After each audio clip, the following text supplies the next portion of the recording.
COVID-19 has accelerated the transformation of many aspects of our economy and society, including education. Today, we'll focus on the subject of continuing education and higher education.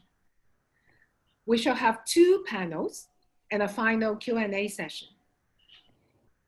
Let me now invite Mr. John Tsang, founder of Esperanza, to welcome you all and to set the scene for the panel discussions afterwards. John, please. Good morning, I'm John. Rachel and I are the founders of Esperanza, one of the organizers of the webinar today on Reimagine Higher and Continuing Education. Thank you so much for joining us. A warm welcome, first of all, to everyone coming from different parts of our connected world. We have a large number of participants this morning from the Philippines. Magandang umaga. Thank you also to our speakers and friends from the US for spending your quiet evening with us. To start off, let me thank our co-organizers, KEEP and the Center for E-Learning, Innovation and Technology from the Chinese University of Hong Kong, the MIT Innovation Node, and Minerva. Esperanza is an NGO that was set up 2 years ago. We advocate the imperative to reimagine how we can live, learn, and work in the 21st century. We also seek to channel community resources to support innovators who can make a difference. When we launched Esperanza in 2018, little did we know that an unknown virus would upend our world in a totally unprecedented way. COVID-19 has, in a matter of weeks, accelerated changes in ways that we have taken for granted for decades. A new normal has emerged. The pandemic has plunged the world into the worst recession of our lifetime, and people with little transferable skills have been hard hit. Unemployment has reached all-time high in many economies, particularly in sectors that are exposed most to the fallout of the pandemic, like travel, hospitality, retail, and entertainment.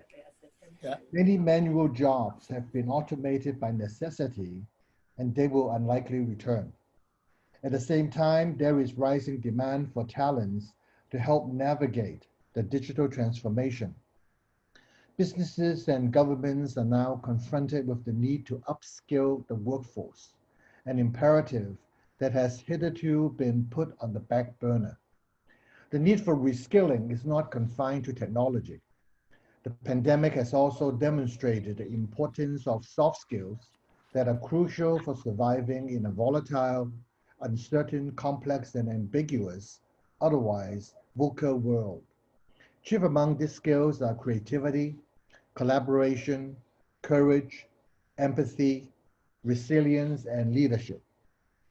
Having adopted Reimagine Education as our inaugural initiative, Esperanza has been working with different stakeholders on how we could reimagine early childhood, elementary, and secondary education. Last month, we kicked off community discussions on how we could reimagine higher and continuing education. Meanwhile, through different initiatives, we have been identifying and supporting innovators with 21st century learning solutions. We shall be announcing shortly the 12 finalists of our latest initiative, the Adventures Global Business Acceleration Fellowship. This is a program that seeks to help growth stage edtech startups expand their international footprints. The pandemic has changed fundamentally how we teach and learn. A recent World Economic Forum article posited that history will look back on 2020 as a turning point when online education began its transition from a niche product to an essential element of the college experience. The education sector is finally ripe for the long-anticipated digital transformation. While each level of education faces its unique challenges, it is the higher education segment that may end up pioneering the learning revolution.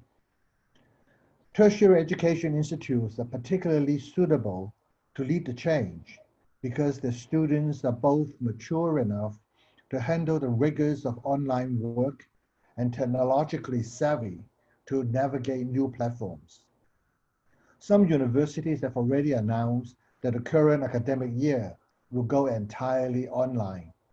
Some will continue to embrace a hybrid model where students attend classes both online and in person. Others have taken the opportunity to start new online programs at both undergraduate and postgraduate levels at a fraction of the cost of traditional universities. All these changes have triggered a fundamental rethink of the who, what, and how of higher education in our communities. I shall expand on each one in turn, starting with who. In contrast with traditional university on-campus education, online learning has vastly increased the accessibility and affordability of tertiary education for many formerly disadvantaged students, including working adults, single parents, persons with disabilities, full-time caregivers, as well as retirees. How do we take full advantage of this democratization of education opportunities? As to what, the switch to remote learning has stimulated debates about the value of tertiary education. Should university degrees still be required for entry into certain professions in the 21st century? Is tertiary education about knowledge acquisition, social mobility, or character building? Is it mandatory to learn in a physical environment that cannot be replicated in the virtual world with fellow students and faculty? What should be the role of faculty other than delivering knowledge? How we are going to achieve that will be the focus for our tertiary institutions in the coming years.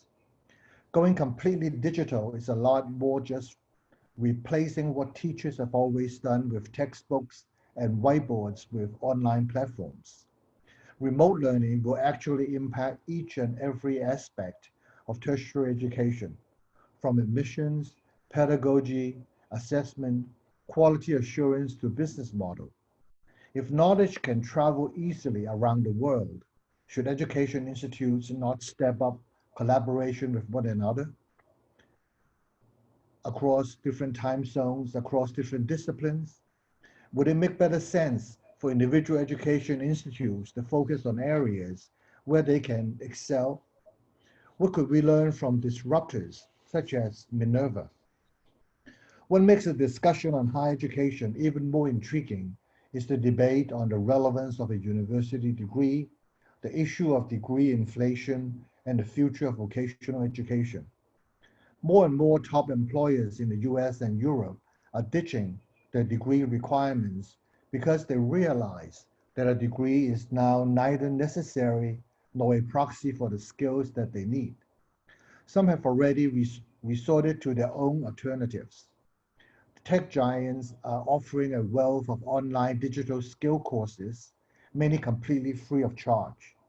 For example, Google has introduced a series of career certificate programs that take only 6 months to complete and will serve as a passport for employment in lieu of a 4-year degree.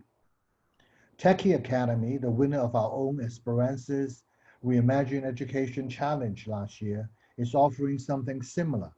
You may wish to check them out. Indeed, with the exponential growth of knowledge, microlearning, that is learning in small chunks, has become one of the fast emerging trends. It has grown into a multi-million dollar business with increasing demand from corporates and individuals alike. How should vocational training institutes adapt to this trend and address the need of their students? Recently, I read about a meaningful initiative launched by the CEO of Carlyle Investment Management and his wife in the state of Virginia in the US. To tackle the massive layoffs caused by the pandemic, they founded the Virginia Ready Initiative to help out-of-work Virginians get training for in-demand jobs in technology, healthcare, and other sectors. They brought together businesses and community colleges across Virginia, map out the talent demand and skill gaps in various sectors, adjust the programs of the community colleges, reward those who undergo retraining with financial incentives using available government funding, and help them find new jobs. This initiative led me to my last point, the role of the business sector in higher and continuing education. One, what is the responsibility of the business sector to the communities in which they operate? Two, what should the business sector do to bridge the talent gaps in the labor market? Three, how should a triumvirate of business, education institutes, and government work together in reskilling and upskilling our workforce? So, ladies and gentlemen, we don't have easy and ready answers to all these questions. It is, however, high time that we start discussion in our respective communities with all the stakeholders concerned. Education, actually, is too important a subject to be left just to educators. I look forward to the sharing from our expert speakers. For the participants, do take part actively in the Q&A session and contribute your thoughts and ideas to this worthwhile discussion. Thank you very much. Back to you, Rachel.